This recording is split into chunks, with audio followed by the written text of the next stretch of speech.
Good day, I'm Stacey Ann Smith, and this is your JIS News for Wednesday, September 18.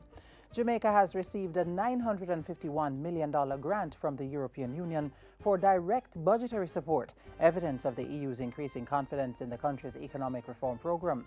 The EU says the grant is to help Jamaica reduce the effects of natural disasters and signals the country's eligibility to once again receive money to fund the budget.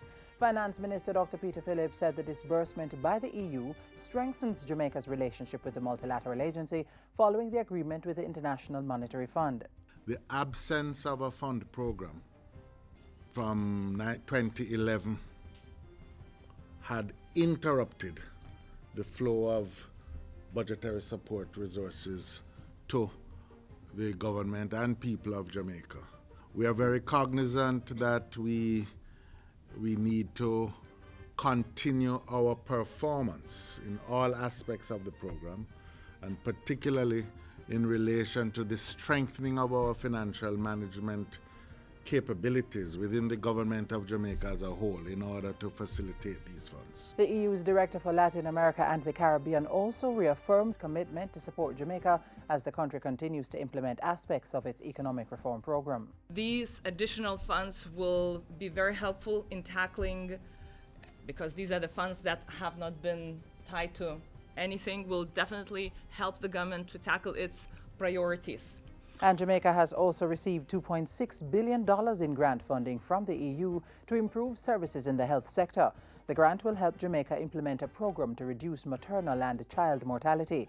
At the signing ceremony on Tuesday, Health Minister Dr. Fenton Ferguson said the grant would assist the country to achieve one of its Millennium Development Goals, MDG. Achievements of the MGD4, therefore, requires that attention be paid to reducing the occurrence of deaths in the first week of life, and will therefore require expanding neonatal care services to improve the quality of care given to premature infants. The program for the reduction of maternal and child mortality involves a number of initiatives, including further training for doctors and nurses, the development of 6 units for critically ill newborns, and upgrading diagnostic and laboratory services. Finance Minister Dr. Peter Phillips is leading a delegation to the Bahamas to attend a forum hosted by a number of multilateral agencies. The forum was organized by the International Monetary Fund, the Caribbean Development Bank, the Inter-American Development Bank, and the World Bank. Titled Building Growth into the Caribbean Sustainability Agenda, the forum will run from September 18 to 21. The goal of this year's conference is to ensure that growth issues in the Caribbean are addressed simultaneously with fiscal and debt sustainability issues. Foreign Affairs and Foreign Trade Minister Senator A.J. Nicholson is urging Jamaicans to approach the country's thriving relationship with China with an open mind. Speaking with JIS News, Minister Nicholson disclosed that current Chinese investment on the island was in the region of $913 million. The minister noted that while questions must be asked, there was a responsibility to do so in a constructive manner.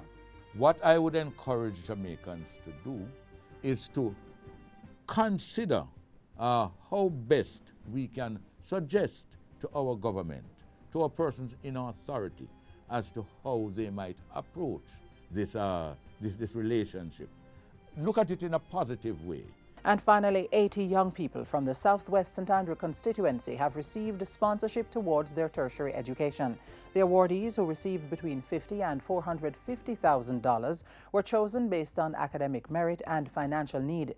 Speaking at the handing over ceremony, Prime Minister Portia Simpson Miller congratulated the students while emphasizing the importance of education to national development. And I would want that not long from now, when they walk into Southwest St. Andrew, they're meeting upon doctors and lawyers and architects and engineers, and I know we have some students who are now going to the marine school, and I'm just proud of you all. And that's it for JIS News Today. I'm Stacey Ann Smith. Thank you for watching.